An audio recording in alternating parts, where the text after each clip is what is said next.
Welcome to the GCN Tech Show. This week we've got folding e-bikes, confirmed spy shots, and an inflatable bike trailer. Plus, tyres. Are we all doing it wrong? I don't know. Probably. Find out, won't we?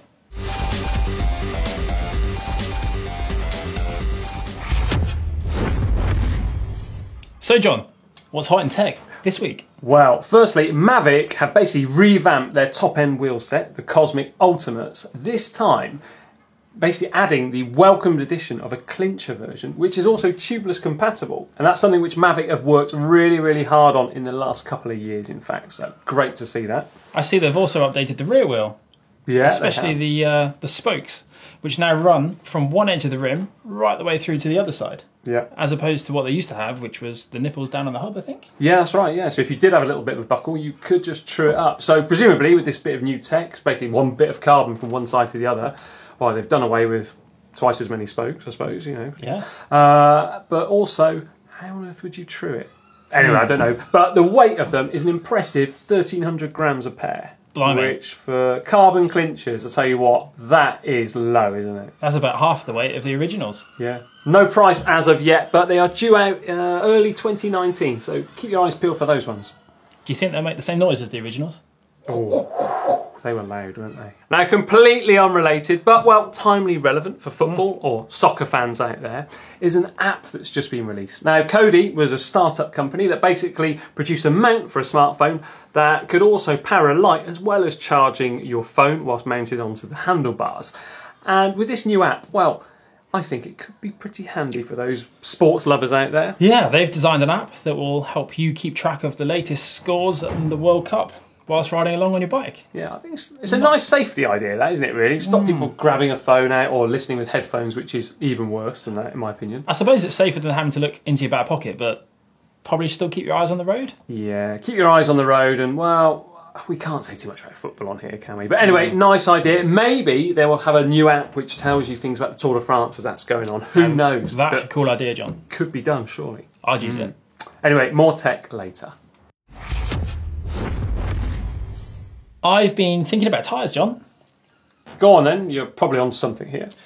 I think we're all doing it wrong. And I think we could, change some things and do it a little bit better. Oh, right. Go on then. Do you remember 19mm tyres? Fondly. 140 PSI or 9 or 10 bar, pumped up, rock hard, all conditions. Maybe if it was absolutely torrential on the start line, you just let a little bit out and you just carry on riding. Absolutely fine. Last minute safety. Psst. Yeah, absolutely fine. Do you remember then 21mm tyres? Oh, yes, I certainly do, actually, yeah. Front and rear specific sometimes? Yeah, different tread patterns. Yeah. Nice. Do you remember when they then progressed onto what became widely accepted 23mm for, 10, 15 years? Yeah, at least, yeah. Great tyres they were. And now we widely accept 25mm as being here to stay.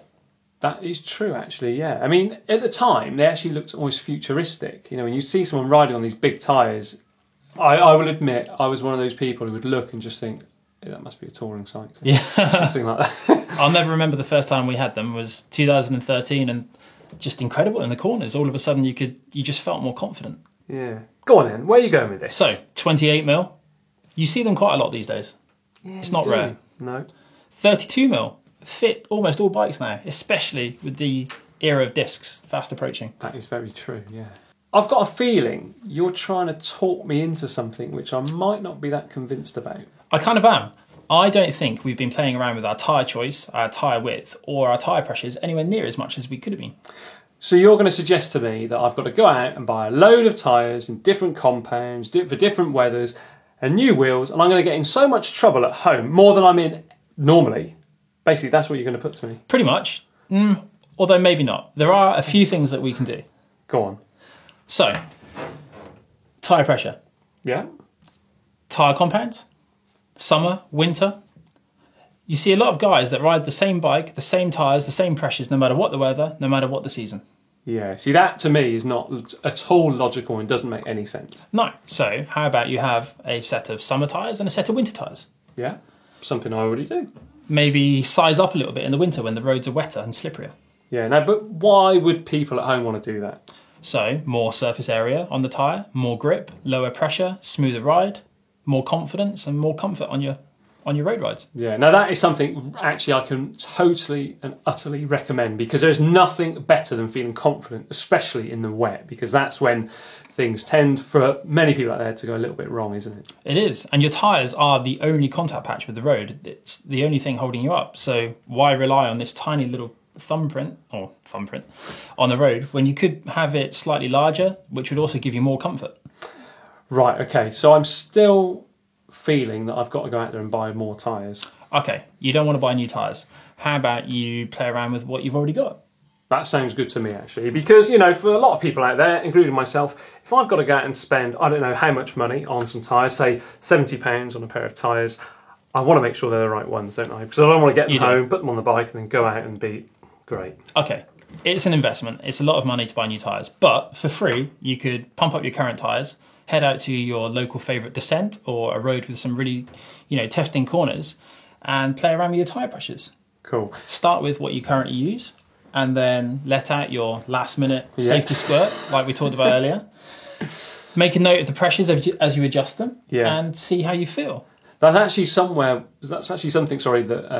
in the past, when someone suggested to me a pressure gauge, I would always kind of dismiss it a little bit and think, well, why on earth would you need that? But now, this is something which Tom always laughs at, is the fact that I have a notebook that I keep all sorts of weird bits of information in, with compatibility and things like that. So I guess, providing, of course, it's not raining, take out that notebook with you and a digital tyre pressure gauge, because that's how accurate you need it, really, isn't it? Exactly. This is what we're looking at here with these. It sounds silly and it's overused, but marginal gains. So that's actually where I would take down these notes and figure out actually that happy medium, isn't it? Because, if you go too much one way or too much the other way, you're going to start getting bad feelings when you ride, aren't you? You want to avoid your bike feeling squidgy and bouncy when your tyres are soft. You want to be a little bit above there, but at the same time, you also don't want to have your tyres rigid like wood, and you don't want to feel like you're kind of skitting across the road. Yeah. You want to be in that happy middle area. You may well already be there, but if you haven't experimented with it, how do you know you're getting the most from your current tyres? Yeah. Now, I remember actually the year before I went to 25mm tubulars for racing, I was on 23s and I had them pumped up 150 psi, something ridiculous like that, which, we're all guilty of doing. Yeah, and absolutely. I went around a corner and I could feel the back end of the bike just skipping out around this corner. But then on the flip side, the thing which really because I don't ride 28s, I know you do, you're happy with them. I ride 25s still, although in the winter I do run a 28 on the back, but it's that whole happy medium, isn't it, like I mentioned earlier, about where your bike doesn't feel that squidgy, because ultimately, as soon as you put 28s on, you start running a lower pressure, and you get that bouncing feeling. You can do, once you drop down below, 50 psi, 4.5 bar? Yeah. You want to avoid that. Yeah, and you get that on the cyclocross bikes, don't you? Because obviously you're running such low pressures, but you hardly feel that bouncing because you hardly ever ride on tarmac. So that's a fair point.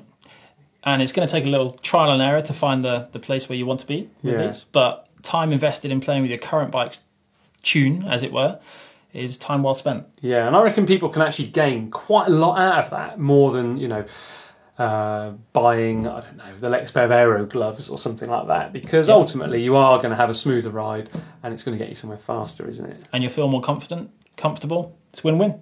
What's the lose? But anyway, what I really want to know, as ever, is actually what the viewers do.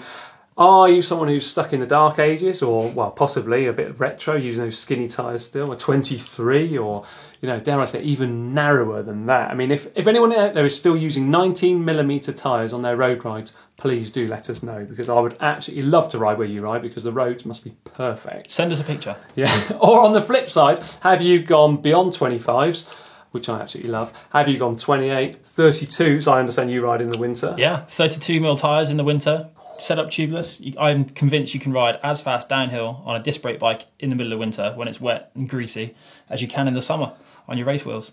I think this is going to call for some GCN Does Science at some point. You might need to wear some motorbike leathers, because we're going to have to, there may be a few spills involved, but in all seriousness, let us know exactly, what tyre pressures you run and why you made those choices and how you found out. Did you find out through, like I did, 150 psi in a 23mm tubular tyre bouncing around the road, or do you just love not getting punctures and riding 32? I think most of us found out the hard way, didn't we?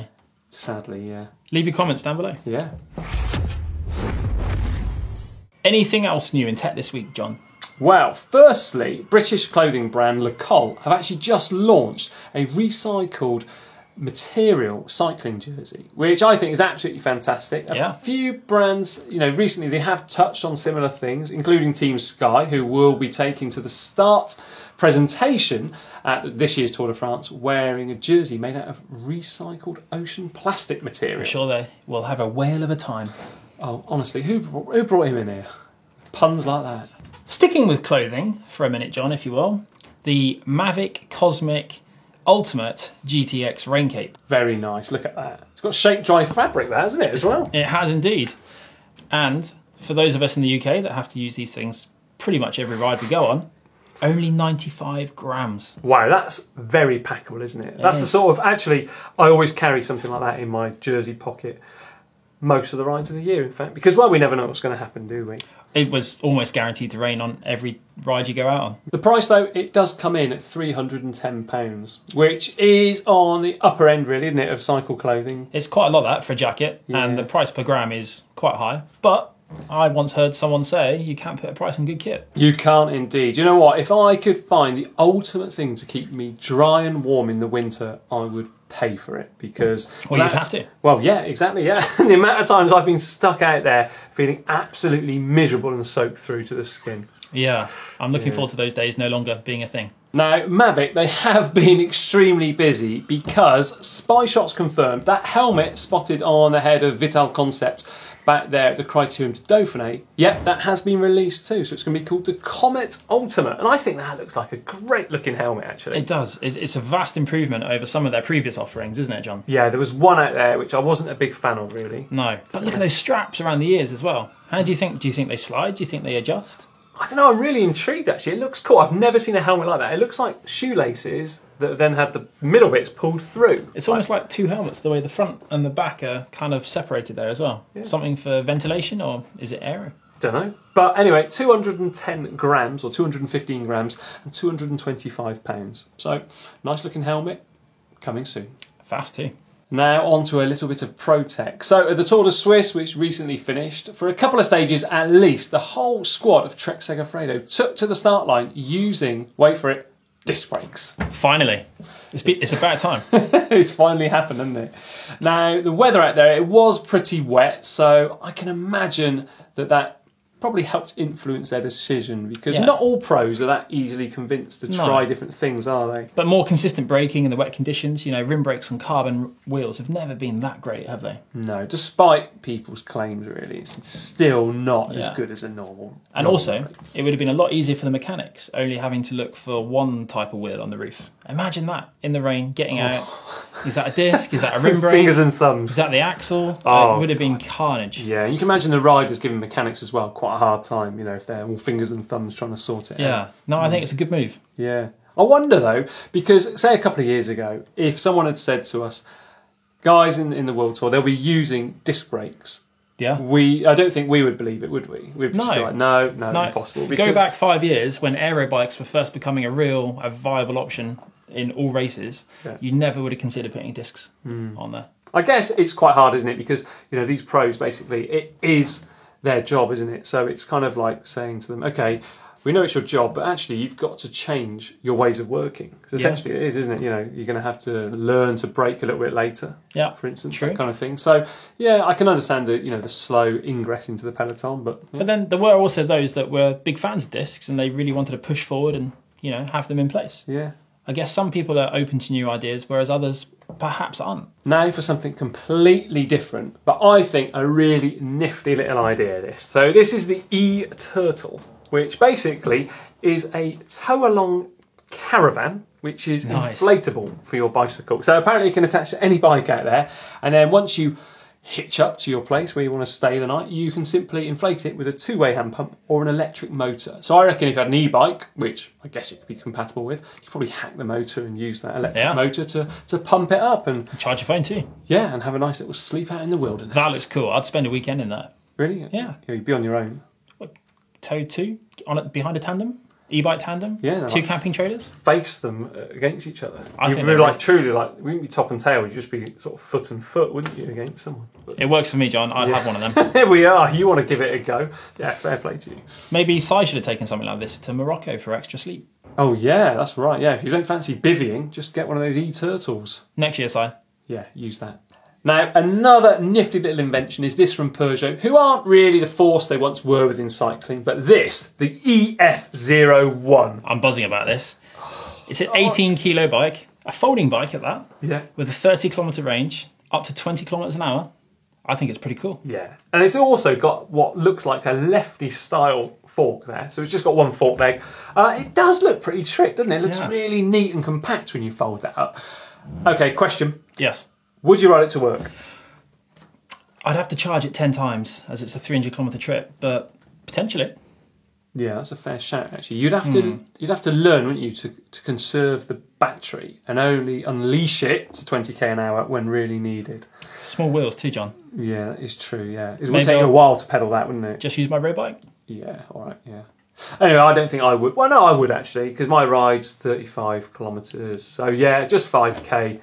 You know, it's a bit of souplesse there, pedalling along. But It'd be pretty cool. Yeah. It's a cool looking bike. Yeah, that is It's a talking nice, point at isn't the it? pub. Yeah. And it's unusual, well, Peugeot, a car manufacturer. You know, they stopped making bikes, but anyway, I guess where they see there's a sale, they're gonna try and go for it. Aren't Another iconic bike from Peugeot, because they're many years ago. they? Yeah, this one's not quite iconic yet. Well, Give it time, John. yeah, I will. I'll give it lots of time. Anyway, more tech for you next week.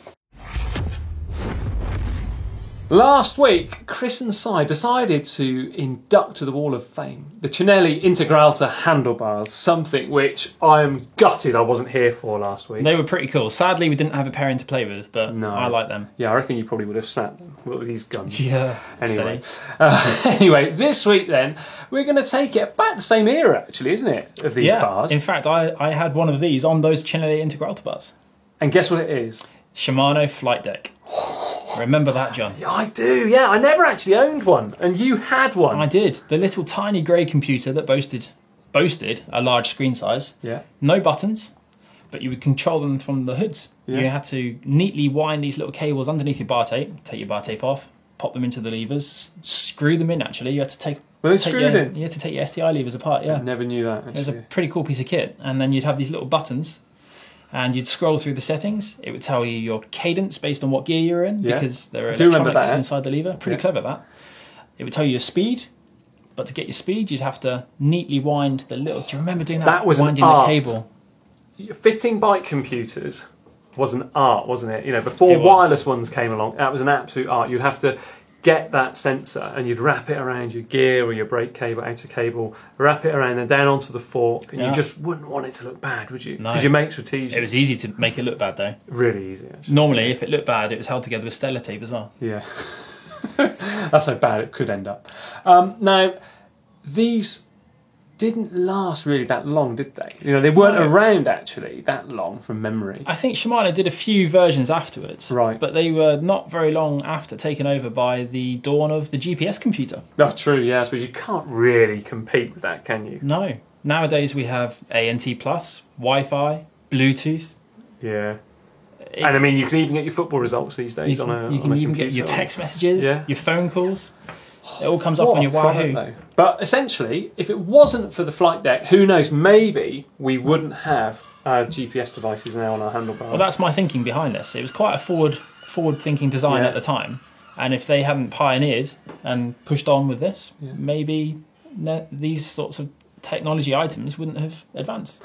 Now, pros were using these as well, weren't they? I'm They sure they were. I'm sure I remember going into a bike shop and seeing, a giant poster of, I can't remember who it was, maybe Museo or someone like that. Yeah. Maybe having on his bike, but I don't know if it was just on there for a bit of advertising. But it was a cool bit of kit. I never It had was. one myself. Aspirational piece of kit to Have own. you still got it lying about? I reckon if I was to dig around, I could probably find it. Dig around. What do you think at home, viewers? Should he dig around or not? Because I really want this to go in, literally, into the Wall of Fame here. Anyway, leave your nominations as ever for the GCN Tech Wall of Fame, where hopefully we will induct your nomination. Let us know down there. So last week, put head to head were two new cyclocross bikes. So it's the Canyon InFlight AL, the aluminium one, versus the BMC Road Machine X. And this was our closest vote yet, John. I understand it was. Go on. Right, first of all, I'm going to give you a little drum roll, and I want to know the percentage, but don't let me know the winner just yet. So, 51% goes to go on. the Canyon. Wow, that is unbelievable. It Yeah. shows how great those two bikes do look, doesn't There's it? a lot of love for those two bikes last week, actually. Because like I said last week, the InFlight at first, it did get a few comments about that. kinky about top that. tube, Yeah, but yeah. actually it shows now people must like it out there, which I think is great. Innovation. Standing the test of time, isn't it? A year on. Yeah, too right. It looks cool to me. Time does fly. But this week then, let's put two race-winning bikes head to head. Oh, that's a good idea. Yeah. So, first up is Tour de Suisse winner, Richie Port, and that's his BMC. I like the red. Very nice. Red bikes are faster, apparently. Tan sidewalls. Yeah, very true. I think I know who you're going to vote for. Anyway, that's up against the live bike of the OVO Women's Tour winner, Corinne good choice Rivera there. of Team Somewhere. See, I like big logos. And it's got good colours, black and white. Yeah. Tell you what, I reckon this one's going to be close too. I think so. As ever, you know what to do. Vote up there for your favourite. And next week we'll reveal the winner and we'll have two more head-to-head. Right, it's time for the Bike Vault, the place where we rate your bike either nice or... Super nice. Yeah, and we use this dreaded thing to announce the super nices.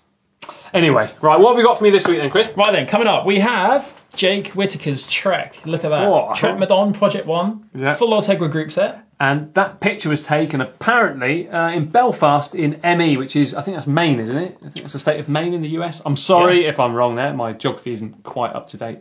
Well, I don't think it's changed the date, is it? But anyway, it's not really that good. Oh, what's that on the back of his saddle there, John?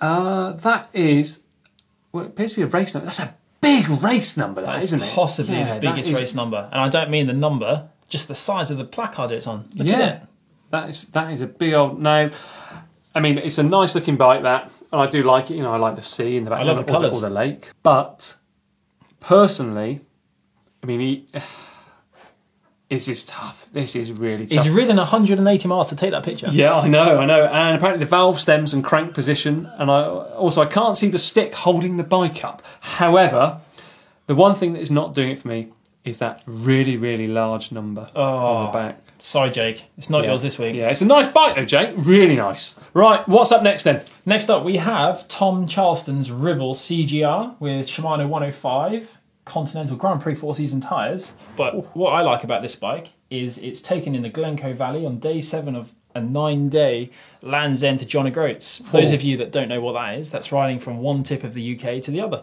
Yeah, something which is no easy thing to accomplish, is it? Not at Certainly all. not. Especially some of the weather which we get. No, yeah, rain every day. Yeah, You need that Mavic rain jacket. Yeah. Now, Tom, he's from Oxford in the UK, and that, do you know what? I think that's really well shot. I think it's cool. Yeah, The because- colours stand out. Yeah, and it almost looks like it's really hilly there as well, doesn't it? It does look genuinely hilly. Yeah, not the sort of place I'd like to go riding. What do you myself. reckon, John? No, personally, I think it's super nice. Super nice? Yeah, Ring the super bell. nice. First time I've ever rang that bell. Right, come on. Who's next up? Up next, we have our friend Rami from last week. Oh, yes. Si and I highlighted a few issues with the picture that we thought could be that's improved. him, yeah. Oh, so Rami, good on him. He sent in another picture. Now, I did watch the tech show last week, despite not being around, and, well, I think, Rami, I'm afraid you could have done better again. It's not very well lit, is it? Oh, the John. bike? Rami's trying hard. I know. Poor old Rami. I mean, the mountains in the background, they're really well lit, aren't they? The peaks of them. But the bike itself is a bit silhouette-y for me. Oh. It's a bit silhouette-y, you know, it's just a bit silhouette-y. You know what, John? I love the colours. I love the fact he's got purple decals on the wheels. And he submitted 2 weeks in a row. I'm giving it... Do you know what? That is dedication, actually, isn't I'm it? giving it super and nice. From my understanding, Rami left quite a detailed email as well. So, Come on, ring the bell. go on then. Yeah! Ah, nice one, Rami. Right, next up then, we have got a bike from Paul Wright. Oh, what a bike that is. Was it a Colossi? It's a Colossi track bike. And Yeah. it looks cool. Second hand from Hong Kong. Oh, A former Colossi team member, nonetheless. That is a nice bike, isn't it? Now, I'm a big fan of track bikes, being from a track cycling background. And yeah, it looks spot on, doesn't it? Now, there's only one thing which I would change on this, and that would be to change the chain to a half-link BMX one. Then you can get that rear wheel in nice and tight against the seat tube. But in all seriousness, that is an absolute beauty, isn't it? That's cool. Yeah. You know what I love most is those deep drop handlebars. You don't see bars like that these You days. don't know, and they really are. They angle down from the top already, don't they? You know, there's no Yeah. flat section whatsoever. Looks like a Miche super type seat post. Anyway, I digress. Super nice from me. I'm going to pull you up on one thing, Paul. Oh no! Please don't turn it into a single speed city bike. Leave it as a track bike. She's beautiful just like that. Don't let it get wet and dirty. Just keep it on the velodrome in Hong Kong. Super nice? Super nice from me, yeah? Yes. Right. Stunner. Oh, John, look at this. Oh. All right, that bell might as well be thrown away. Give now. me the bell. Right, go on then. Whose is it? This is from Richard King from Osaka in Japan. It's a BMC TMR01 custom painted white Campag Super Record EPS and lightweight Fernweh wheels. Wow. SRM power meter. I mean, that, I have to say, if it was in black and white, I'd be all over that. I'd be giving that super nice all day long. But you can tell... What's your issue here, John? My issue is the Celeste handlebar tape, the hoods, the saddle, and it looks even like his Speedplay pedals are also Celeste. But do you know what? That's custom painted. You know, things like that on a BMC, that doesn't come cheap, does it? Those wheels, I mean, they're like king of bling as well. Yes, they are. It's absolutely everything about that is right. I'm so torn with this because if I say super nice, I'm going to get absolutely destroyed.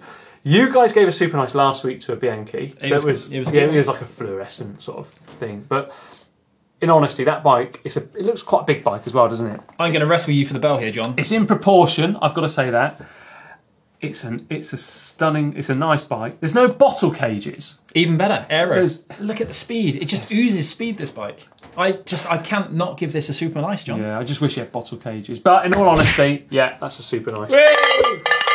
I cannot believe that I gave that a super nice. Is it the end of an era for John Cannings? No, definitely not, no. Keep sending those Bianchis, they just don't get through. No more Celeste, guys. Only joking. They do get through. Right, who have we got next? This is Makita Jex. Makita Jex, yeah. Now, that's an unusual looking bike, isn't it? It is. It's a real throwback to 1982, an Austro Daimler Alpina. You weren't even born then, were you? I wasn't born in 1982, no. I was. Anyway, so what's it got? Suntour Cyclone 600 group set, excluding the crankset, rear derailleur and brakes. It's got a Maillard Atom 77 freewheel. Yeah, they did have a Chris King style sound on them because they were pretty loud. It's got an XT rear mech on it. Yeah, I've just noticed that as well. With a 1432. I mean, they're going to go over some serious climbs on that. Yeah. It's a really cool submission. But it is, yeah. It's the mountain bike vibe that's turned it off for me. Well, it's just the photo. It could have been somewhere a bit more with that writing and things like that next to the back wheel. So it's a nice from me. It's a nice from me, but it's a really cool shot. Yeah, nice bike. Really cool bike. Right. Final one this week, isn't it? End on a bit of a high. That is, yeah. Look at that. That is a nice looking Ridley. We do like a bit of cyclocross here, don't we? We do indeed, yeah. And cross is always coming. Yeah. They keep telling us. Cross's boss, apparently. It's Robbie from London. Photos, was that taken in Kent, apparently? Yeah, I mean, it's got SRAM Red one by. It's an absolute beauty, isn't it? It's cool. And cross bikes are always going to look cool. You don't see many orange bikes, do you? You don't. And I like orange. It's a cool colour. Yeah. Favourite colour when I was a kid, actually, orange. Orange and navy blue bikes always look good. Rabobank Mapeyes. Rabobank Colnago Masters, sorry. Yeah. I think maybe just cut your steer tube, Robbie. Yeah, I think that's the only thing there. That's an accident waiting to happen, that one. That is, yeah, and it could be very dangerous. Yeah, in all honesty, I think it's nice, but it's not super nice because it's just got a little bit of steerer. Been tight on it this week, haven't we? We are, yeah. Sometimes you've just got to, tighten it down a little bit. What do you reckon? Yeah, I think that sounds fair. Yeah, nice bike. Anyway, now you know what to do to leave your submissions for the Bike Vault. Send them to the email address on screen right now and include information about you, the bike, where you come from, where it's been, all that sort of stuff, because we love to include it. What have we got coming up this week on the channel, John? Well, on Saturday, we've got Daryl Impey's Scott foil bike, which I took a look at, which was a nice looking bit of kit, that was. Yeah. Yeah. On Sunday, there's an unboxing. Monday, we're in here for the maintenance. And then on Wednesday, back in here for the Tech Clinic too, helping, answering and solving your problems. And what's on Thursday, John? Back here again for the GCN Tech Show. Whoop, whoop. Yeah, we absolutely love it. Now, do remember as well to like and share this video with your friends. Give it a big thumbs up. Tell them all about it. And if you also want to check out the GCN shop, head on over to shop.globalcyclingnetwork.com, where you can find a whole heap of different products. And what video should they now watch? How about how to change your tyre? Your admission from last week. Wherever it is.